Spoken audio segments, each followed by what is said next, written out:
Fala, coração! Aula 31 de literatura para o canal Escolha Educação. Já se inscreveu no canal, coração? Tá na hora, hein? Curtir, compartilhar, comentar. Comente com seus amigos, faça perguntas, sugira o tema das próximas aulas. Aqui nesta aula nós teremos a leitura do conto Amor, de Clarice Lispector. Já que a FUVEST resolveu colocar aí uma lista de leitura obrigatória só com mulheres, só com escritoras, chega a ser um absurdo, né? Não colocar entre os 9 livros nenhum da melhor escritora brasileira de todos os tempos. Brasileira, embora nascida na Ucrânia, passou a vida no Brasil, né? Clarice Lispector. E para entender a obra da Clarice Lispector, para começar, para entrar na obra dela, nada melhor do que este conto Amor. Bom, então ele é escolhido por esse motivo. É uma entrada, é quase um cartão de visitas, tá? Clarice Lispector nasce em 1920 na Ucrânia, como eu disse, mas bem cedo, né? Ela vem para o Rio de Janeiro. Ela mora no Recife, mora no Rio de Janeiro, e ela morre em 1977. 23 anos de idade, ela já estava publicando o primeiro livro, Perto do Coração Selvagem. Livro de contos, Laços de Família, está em destaque aí, por quê? Porque é nele que se encontra o conto Amor. Amor, Feliz Aniversário, Uma Galinha. É um excelente livro de contos. Eu estou escolhendo esse porque é bem o método, né, para você conhecer Clarice Lispector, né, entender como é que ela, né, faz literatura e servir de convite para você se aventurar nos próximos. Próximos, a FUVEST colocou para o próximo ano, FUVEST 2027, A Paixão Segundo GH, que aí é um romance. Mas vocês vão perceber, muito parecido com a estrutura do conto Amor. Tá? Conto Amor a gente vai praticamente ler. É essa sempre a minha proposta, né? Vamos ler juntos. Eu quero ler junto com vocês. Eu quero trazer o texto literário para vocês. Eu não quero falar sobre, tá? Sem trazer o texto, sem mostrar o texto, tá bom? E o livro que acabou sendo o mais famoso dela, gerou até filme, né? A Hora da Estrela, de 1977, a famosa história da Macabea, tá? Clarice Lispector, dentro do modernismo brasileiro, ela vai aparecer na terceira fase, a chamada geração de 45. Vamos lembrar que 1945 não só é o ano do fim da Segunda Guerra Mundial, como também é o ano, né, em que se põe fim ali ao Estado Novo, a ditadura de Vargas. Então é o término da guerra e é o término da ditadura de Vargas. Então nasce na literatura brasileira um novo período. Dentro desse novo período, chamado de geração de 45, nomes como Guimarães Rosa, João Cabral de Melo Neto e Clarice Lispector ganham destaque, propondo uma nova renovação estética.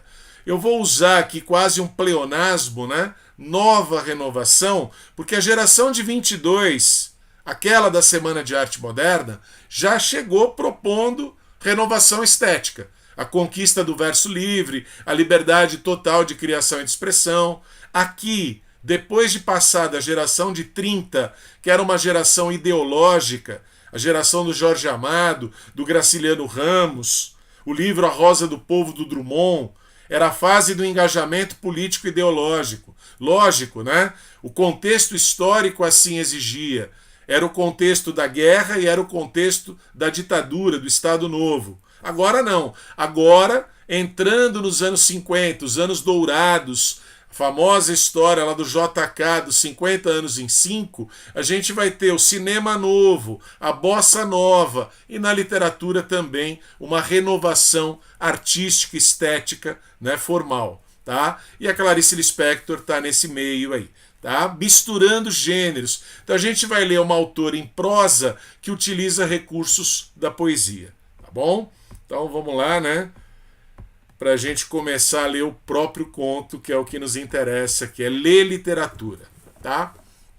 Início, né, narrativo, ou seja, você traz uma cena, você apresenta a situação, apresenta a personagem dentro de uma cena, tá?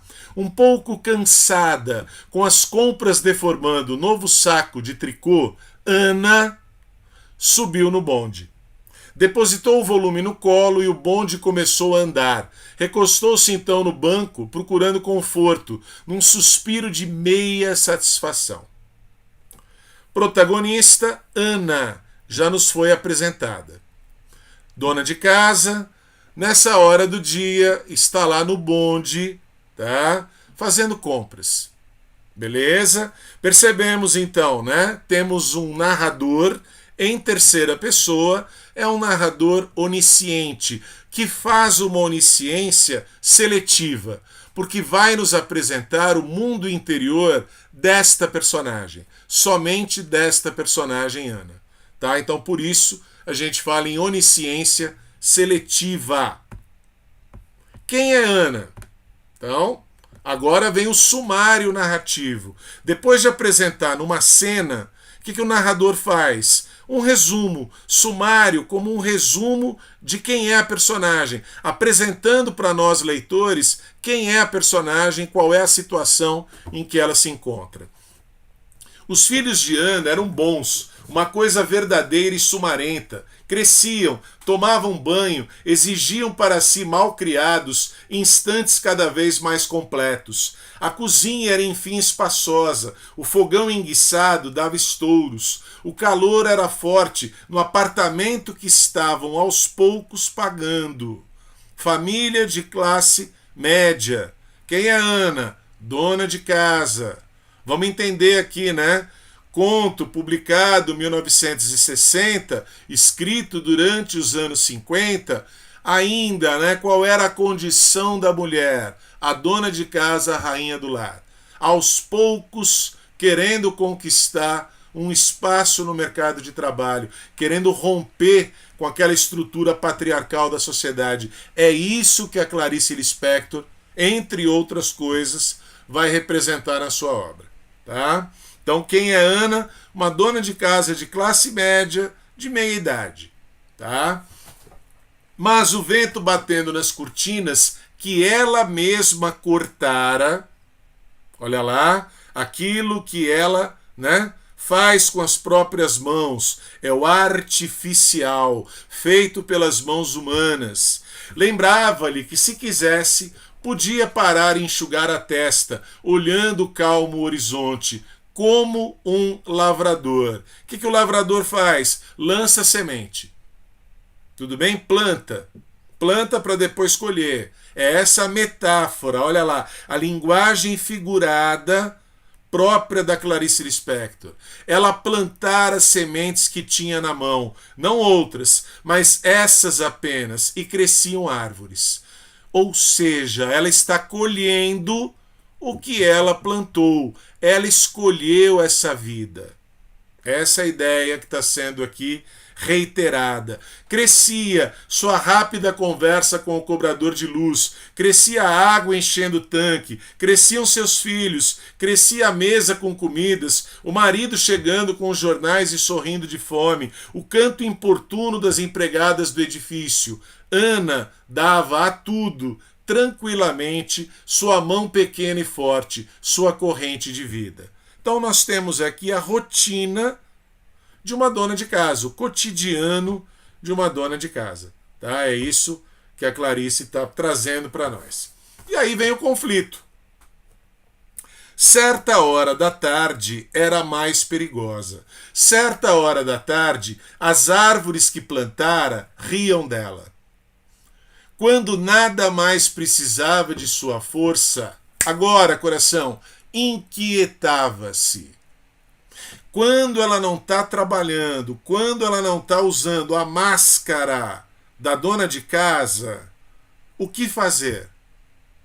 Quem é ela além da máscara?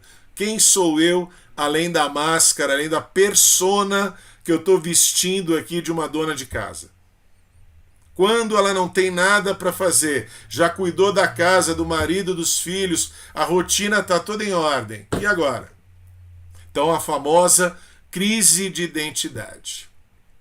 Todo o seu desejo vagamente artístico, a arte é diferente aqui do artifício, encaminhara-se a muito no sentido de tornar os dias realizados e belos, rotina.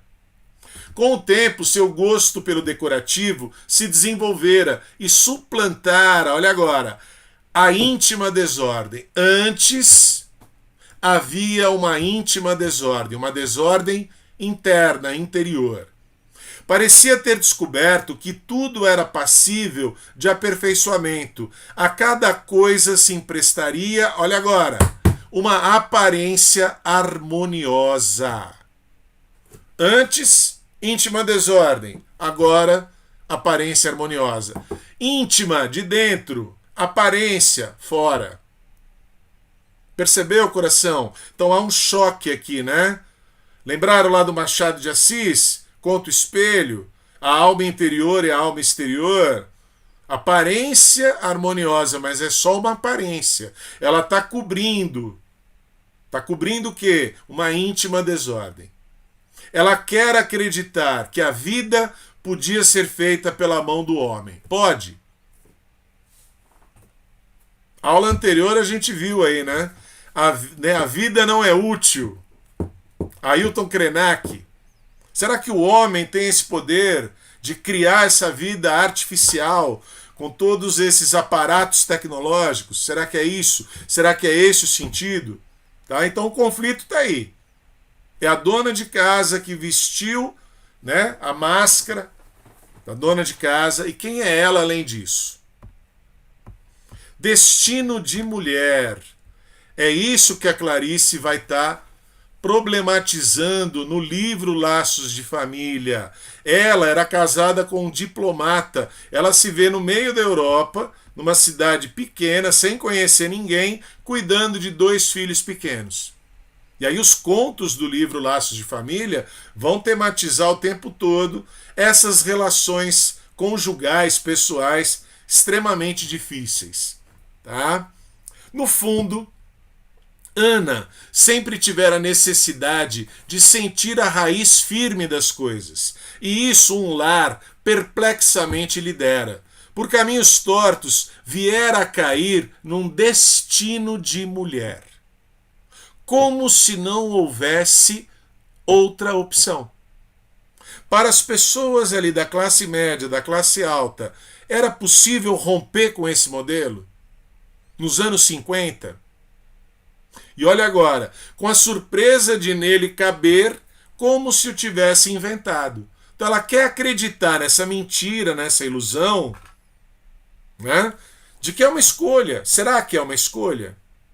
O homem com quem casara era um homem verdadeiro. Os filhos que tivera eram filhos verdadeiros. Será que ela é ou está sendo, naquelas relações, uma mulher verdadeira? Sua juventude anterior parecia-lhe estranha, como uma doença de vida. Juventude anterior, íntima desordem. Perceberam? O que vai trazer uma aparência harmoniosa? O casamento.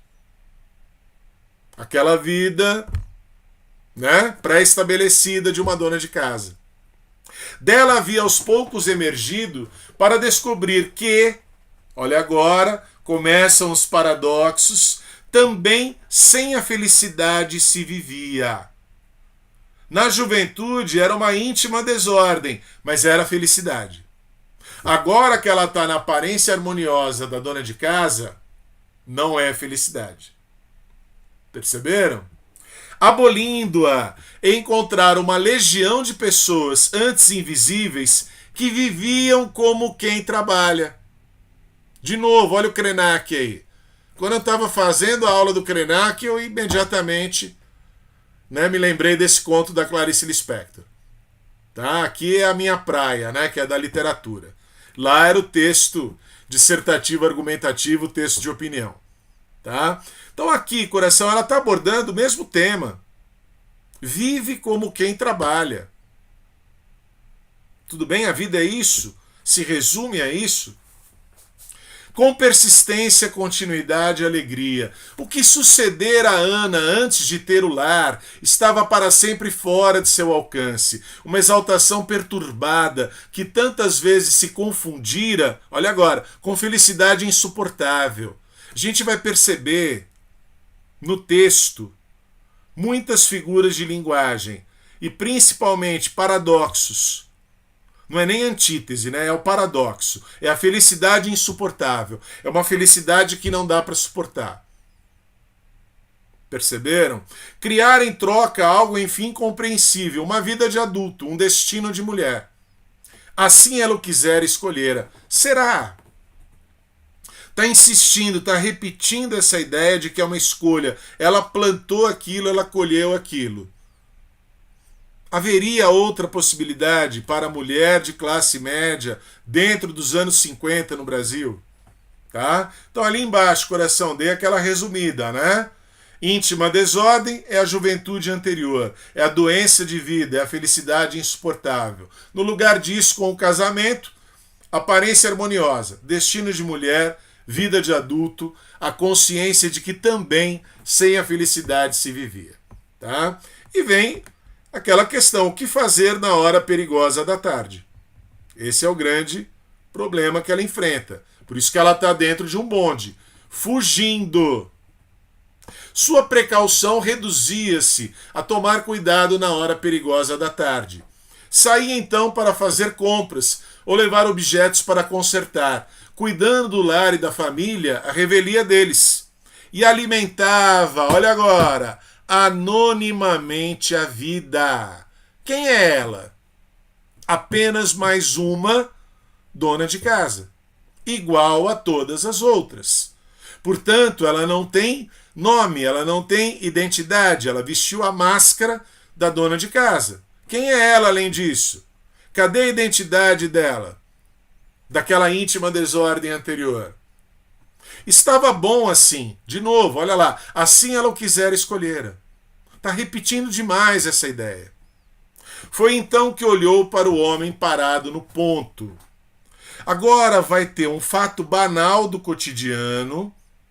Coração, tá? Quando você for ler A Paixão segundo GH, você vai lembrar dessa estrutura, porque é a mesma estrutura. Você tem a apresentação inicial da vida de uma dona de casa, de uma mulher de classe média de meia idade. Esse fato banal do cotidiano vai irromper, vai brotar o chamado fluxo de consciência e a epifania. Então aquilo que eu estou mostrando no conto, lendo com vocês o conto, é o que vai aparecer também no romance A Paixão segundo GH, que vai entrar na lista da FUVEST para o próximo ano. Tudo bem? Então é um fato bobo, gente. Parece uma coisa besta, mas é isso que vai mexer com ela. A diferença entre ele e os outros é que ele estava realmente parado. De pé, suas mãos se mantinham avançadas. Era um cego. Alguma coisa intranquila estava sucedendo. Então ela viu. O cego mascava chicles. Um homem cego mascava chicles. Chiclete. Coração, quando você olha para alguém no metrô, no bonde, no ônibus, você olha para a pessoa. Quando a pessoa olha para você, você desvia o olhar. Jean-Paul Sartre, que eu vou citar daqui a pouco, ele tem aquela famosa frase, né? O inferno são os outros. O outro, o olhar do outro, tem aquele poder de medusa de transformar você em pedra, em objeto. O outro te julga como um objeto. Só que você devolve o olhar e você faz o mesmo com ele. Então, encarar alguém que não é íntimo, que não é próximo, é algo bastante complicado. Só que aqui, percebam, ela está olhando para um cego. O cego não pode devolver o olhar. É como se ela estivesse olhando para a sua própria sombra, para a sua escuridão. E o pior, esse cego está mascando chiclete, a gente vai ver depois, como se estivesse rindo. Naquele mundinho pré-fabricado dela, o cego é o que sofre. a privação, né, da luz, de se enxergar o mundo. Deveria estar lá no cantinho dele sofrendo. E esse parece que está dando risada. Dando risada da cara dela. Porque talvez seja mais feliz também sem a felicidade se vivia. Tá? Então olha lá, o fato banal do cotidiano, ela olhar para um homem cego mascando chiclete, despertou o fluxo de consciência. Agora ela está mergulhada dentro dela. Não tem jeito. Aquilo que ela foge o tempo inteiro, agora não vai ter como fugir.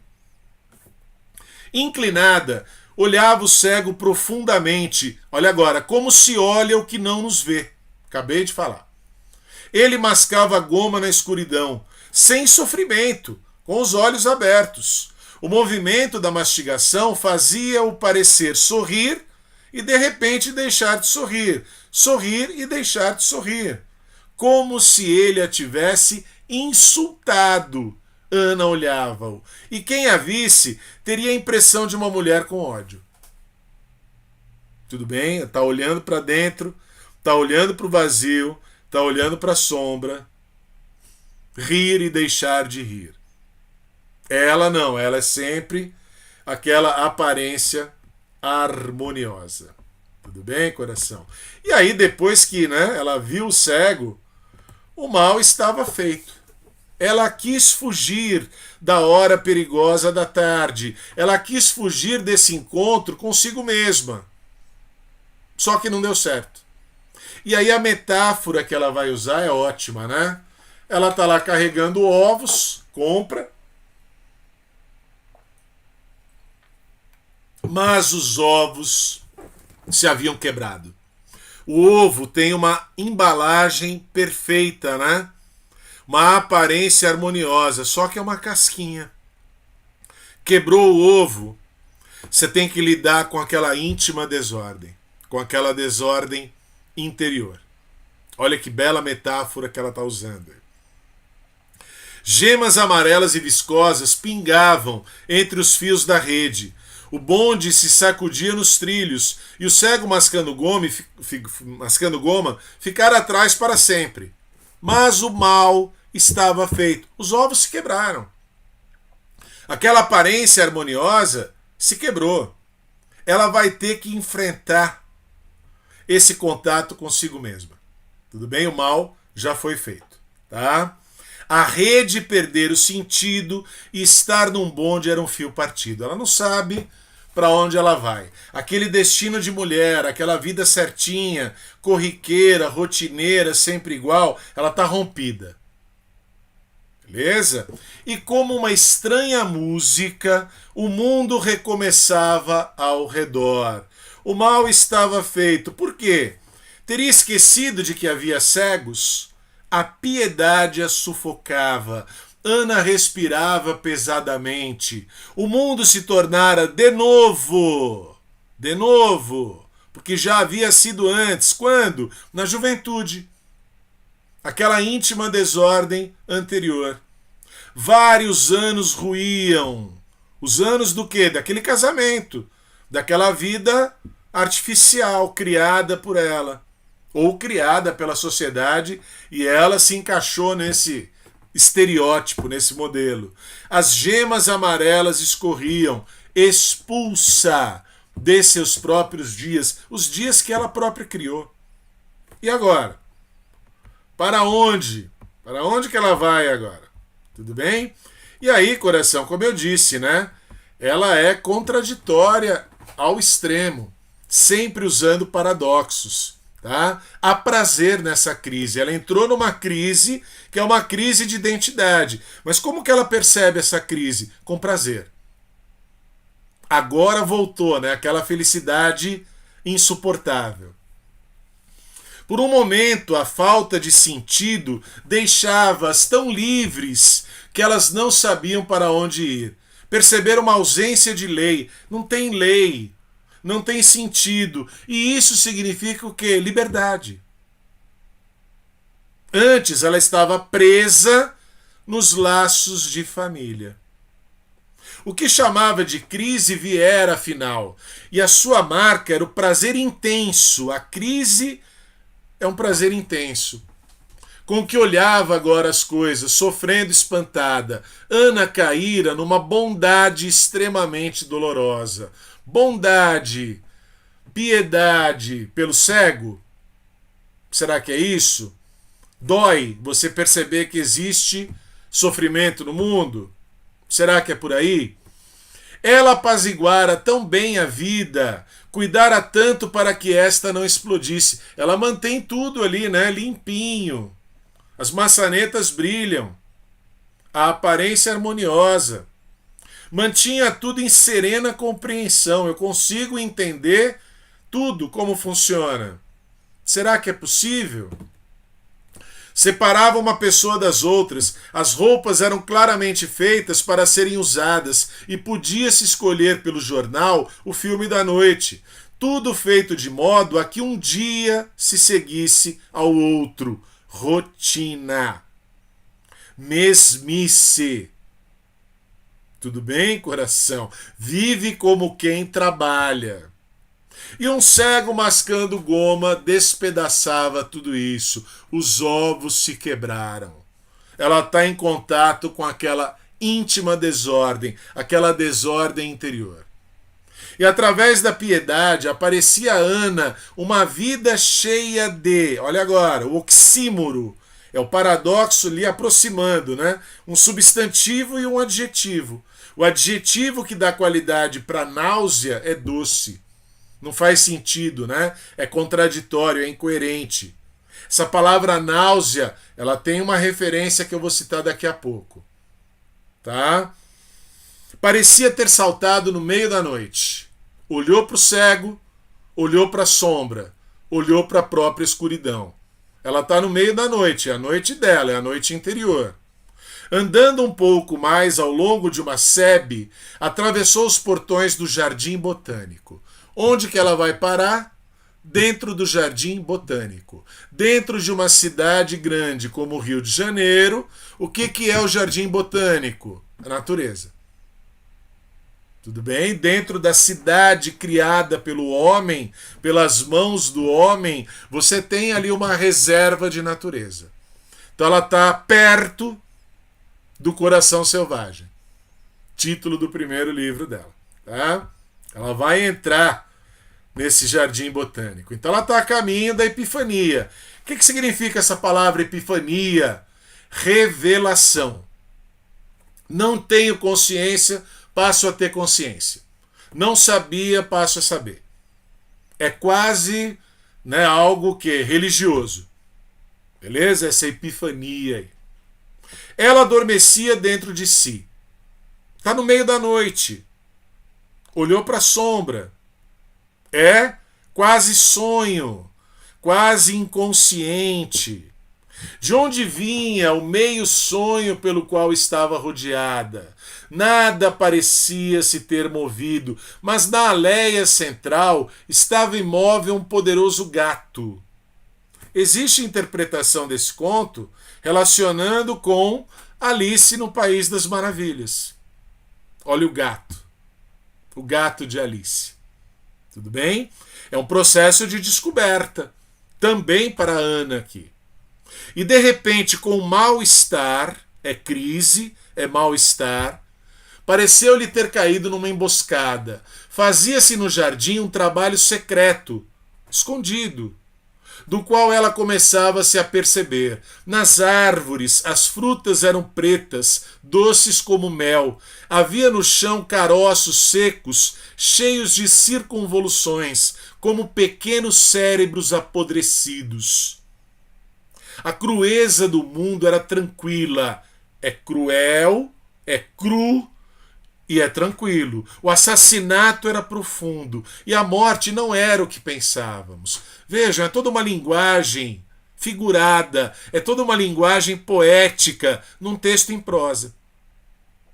Ao mesmo tempo que imaginário, no meio da noite, meio sonho, Era um mundo de se comer com os dentes, porque é o mundo natural, porque é a natureza da qual nós fazemos parte. Nós, seres humanos, somos parte integrante da natureza, por mais que a gente queira se esquecer disso.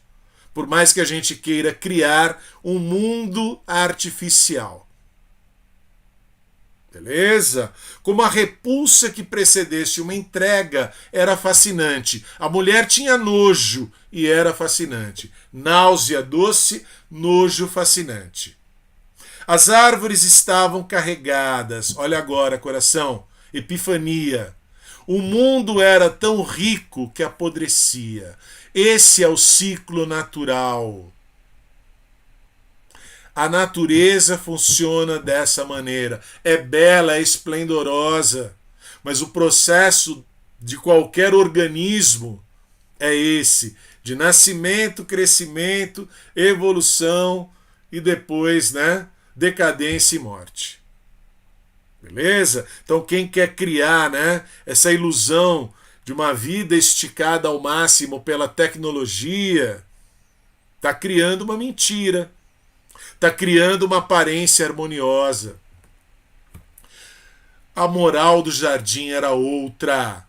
Jardim, de repente, como o jardim do Éden, como o próprio paraíso, é outra moral. E aí, coração, trouxe aqui, falei, a referência da náusea.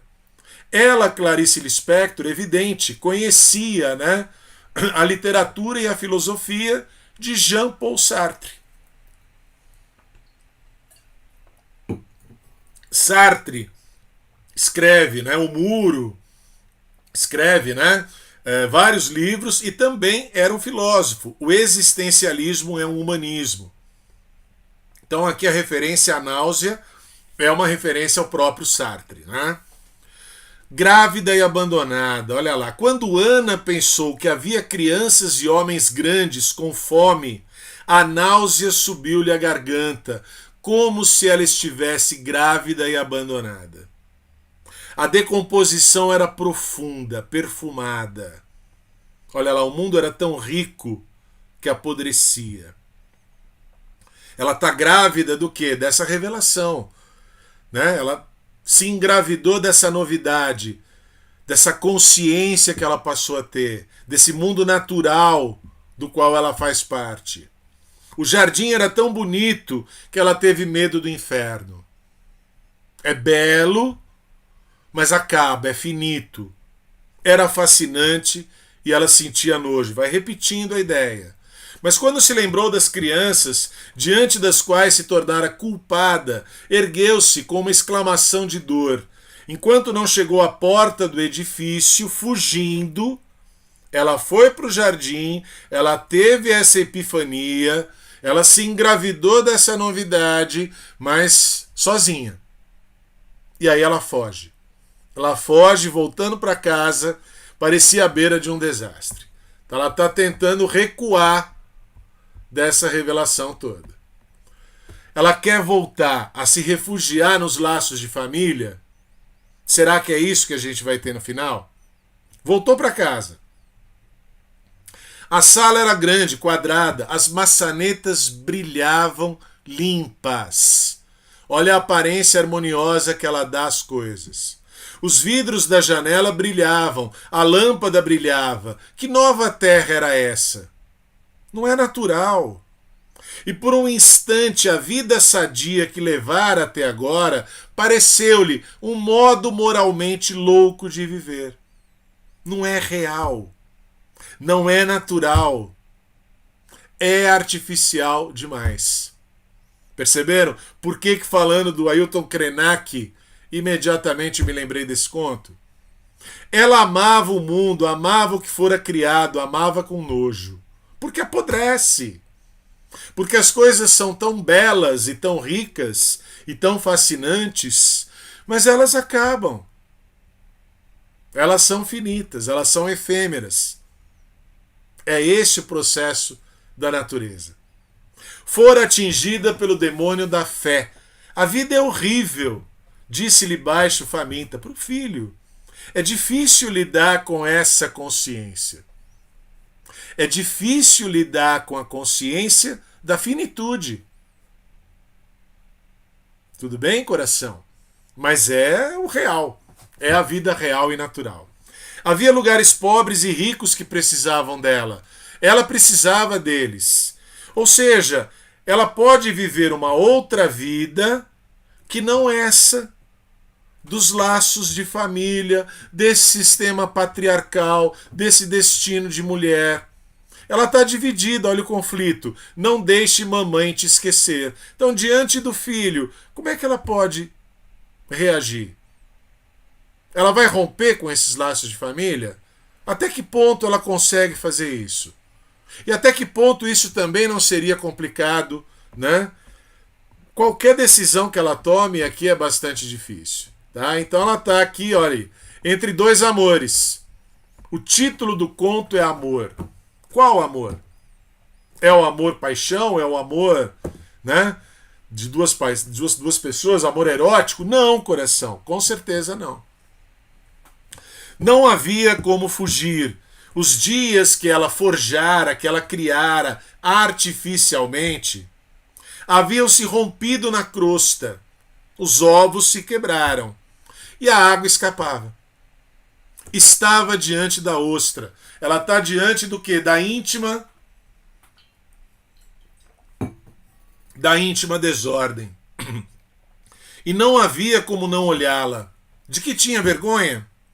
É que já não era mais piedade, não era só piedade. Seu coração se enchera com a pior vontade de viver. Nos laços de família, ela vive como quem trabalha.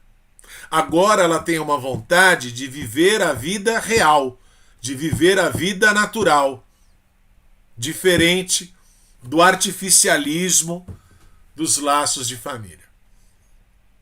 Seria obrigada a beijar um leproso, pois nunca seria apenas sua irmã.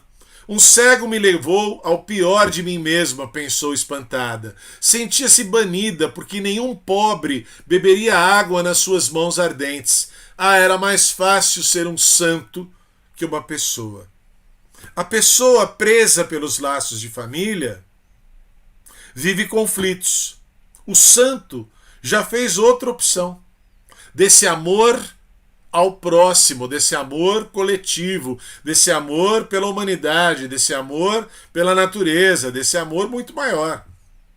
Ela agora está dividida, porque ela optar por algo diferente vai significar romper com os laços de família, o marido, os filhos. Tudo bem, coração? Então, mais fácil ser um santo.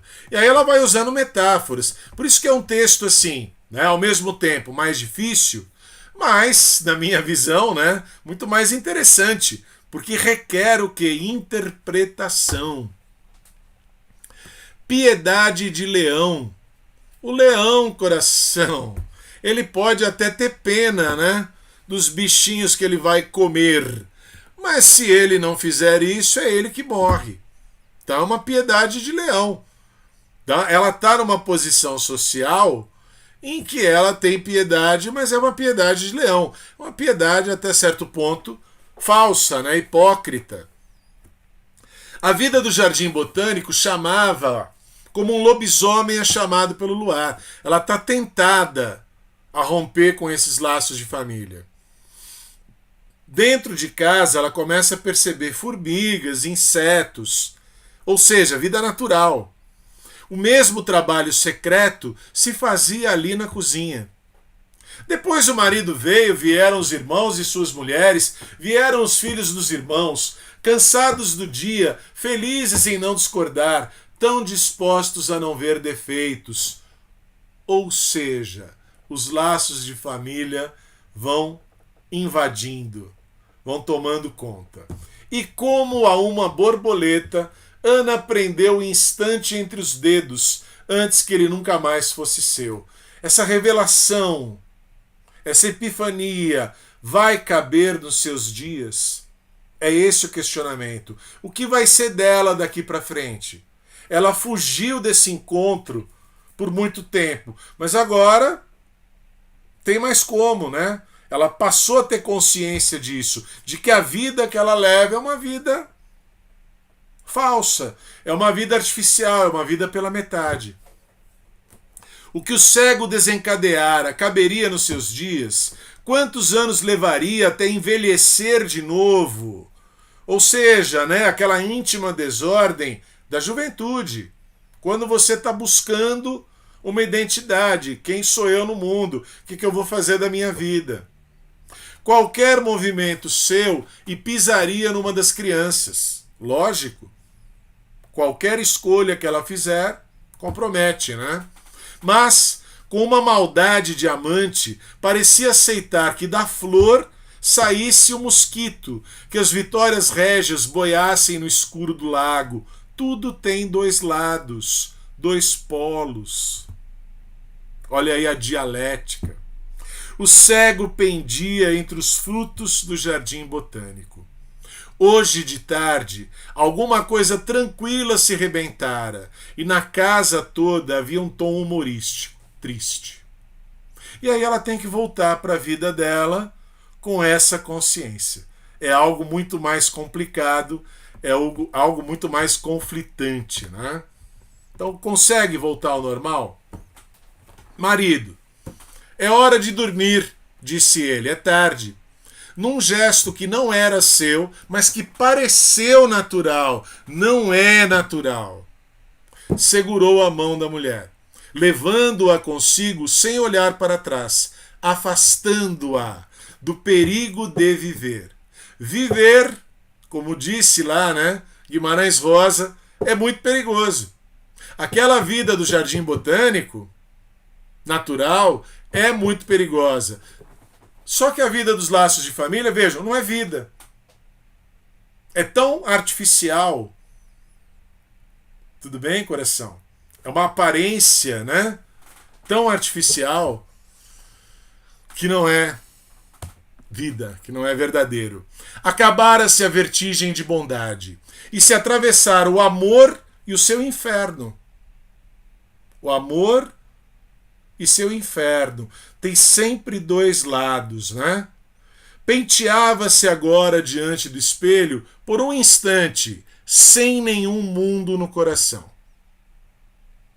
Agora ela está voltando para o artificial. Antes de se deitar, como se apagasse uma vela, soprou a pequena flama do dia. Então, isso é Clarice Lispector, né? A historinha é o que menos interessa, o enredo é um enredo banal. Só que é lógico, o que interessa aqui para nós é esse mergulho existencial. É essa, né, esse fluxo de consciência, é essa epifania. Isso você vai encontrar em outros contos do livro Laços de Família. Isso você vai encontrar, tá aqui, né? Paixão segundo GH. Isso você vai encontrar uma aprendizagem, o livro dos prazeres. Isso você vai encontrar na Hora da Estrela, tá bom? Então vale muito a pena ler Clarice Lispector. O conto Amor é só uma porta de entrada, um caminho mais fácil para você se interessar, para você gostar, para você curtir e ir a fundo aí na leitura da, na minha opinião modesta, né, da melhor escritora brasileira de todos os tempos. Tá bom, coração? Aquele abraço. Fui.